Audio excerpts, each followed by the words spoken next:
নমস্কাৰ শিক্ষক বন্ধুসকল, টিচাৰ্ছ ছেল্ফ এছেছমেণ্ট প্ৰচেছ সম্পৰ্কে মই অলপমান ক'ব ওলাইছোঁ।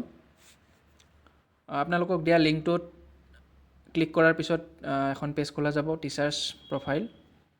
তাত আপোনালোকে প্ৰথমতে আপোনালোকৰ ইমেইল এড্ৰেছটো ইয়াতে পুট কৰিব।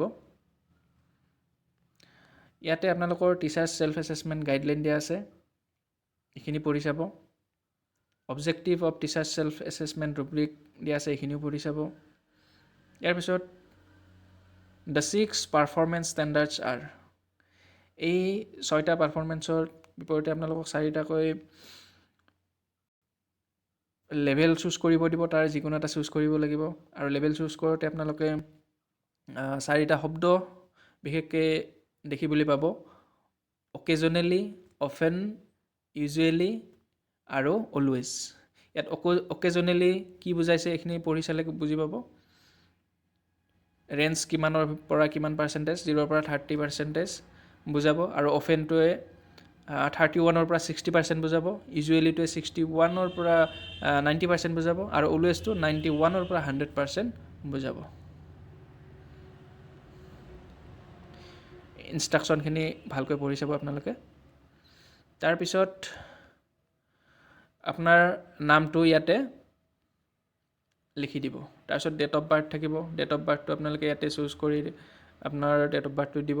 ডেজিগনেশ্যন দিব, আপুনি যদি এছিষ্টেণ্ট টিচাৰ বা হেড টিচাৰ যি হয় আপুনি দি দিব। স্কুল এড্ৰেছ, ইয়াতে স্কুল এড্ৰেছটো দি দিব।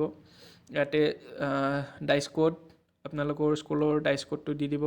তাৰপিছত ডিষ্ট্ৰিক্ট ছিলেক্ট কৰিব, ব্লক লিখি দিব, ক্লাষ্টাৰ নেমটো লিখি দিব, এৰিয়া আপোনালোকৰ ৰুৰেল আৰবান কি হয় সেইখিনি লিখি দিব, জেণ্ডাৰ মেল বা ফিমেল আপোনালোকে লিখি দিব। তাৰপিছত নেক্সট অপশ্যনত ক্লিক কৰিব। নেক্সট অপশ্যনত ক্লিক কৰাৰ পিছত আপোনালোকৰ নেক্সট পেজখন আহি যাব।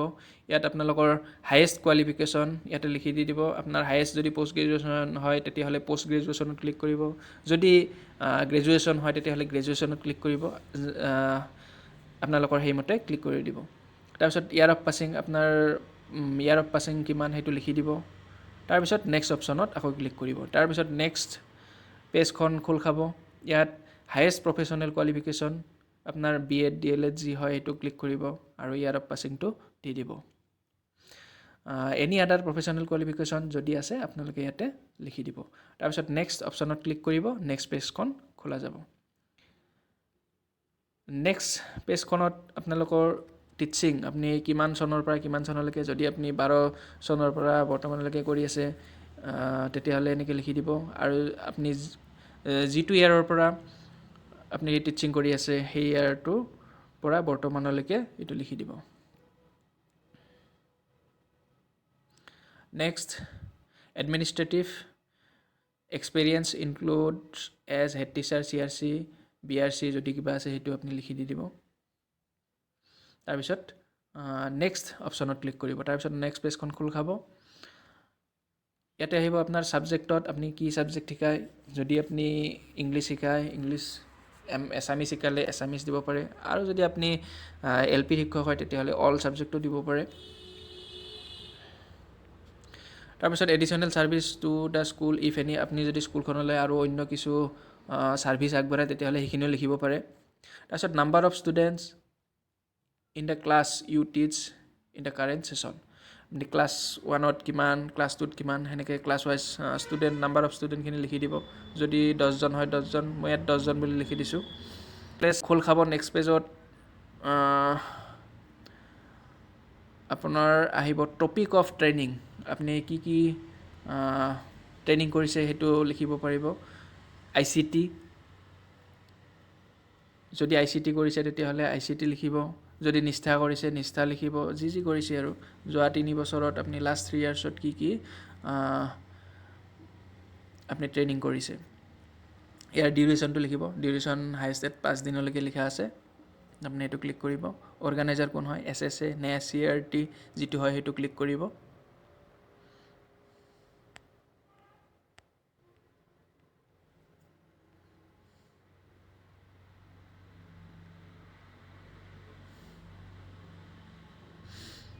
তাৰপিছত এচিভমেণ্ট এৱাৰ্ড ইফ এনি, আপোনাৰ এৱাৰ্ড আছে সেইটো আপুনি ইয়াত লিখিব পাৰিব। তাৰপিছত এনি ইন'ভেটিভ প্ৰেক্টিছ, আপোনাৰ যিকোনো উদ্ভাৱনীমূলক কিবা যদি প্ৰেক্টিছ আপুনি কৰে সেইখিনি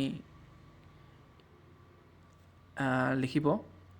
এৰিয়া অফ ইন'ভেটিভ প্ৰেক্টিছ এইটো চিলেক্ট কৰিব,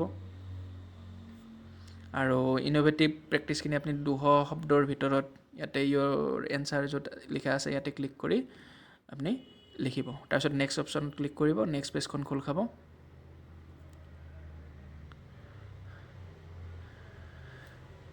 নেক্সট পেজত আপোনাৰ টিচাৰ প্ৰফাইলৰ টিচাৰ্ছ পাৰফৰ্মেঞ্চ শ্বীটখন আচল এই যে লেভেল চিলেক্ট কৰিব লাগিব এইখিনি আহি পাব। ইয়াত প্ৰথম পইণ্টটোত আছে ডিজাইনিং লাৰ্ণিং এক্সপিৰিয়েঞ্চেছ। ইয়াত তাৰ 1 নম্বৰ পইণ্টটোত আছে use existing knowledge and experiences of learners while planning. ইয়াৰে আপুনি লেভেল, মই যে অলপ আগত কৈছিলোঁ লেভেল 4টা থাকিব। ইয়াত অকেজনেলি শব্দটো পাব, অফেন শব্দটো পাব, ইউজুৱেলি শব্দটো পাব আৰু অলৱেজ। এই লেভেল 4টাত দিয়া আছে। আপোনালোকৰ যিটো লেভেল চিলেক্ট কৰে সেই লেভেলটো আপোনালোকে চিলেক্ট কৰিব। যদি ধৰা হ'ল আপোনালোকে লেভেল 3 চিলেক্ট কৰিছে, গতিকে তলত ইয়াতে লেভেল 3 ক্লিক কৰিব। যদি লেভেল 1 চুজ কৰে তেতিয়াহ'লে ইয়াতে লেভেল 1ত ক্লিক কৰিব। ঠিক তেনেদৰে বাকীবিলাকৰ আপোনালোকে লেভেলকেইটা চিলেক্ট কৰিব। লেভেল 1, 2, 3, 4 আপোনালোকৰ যিটো চইচ কৰে সেইটো ফিল আপ কৰি দিব।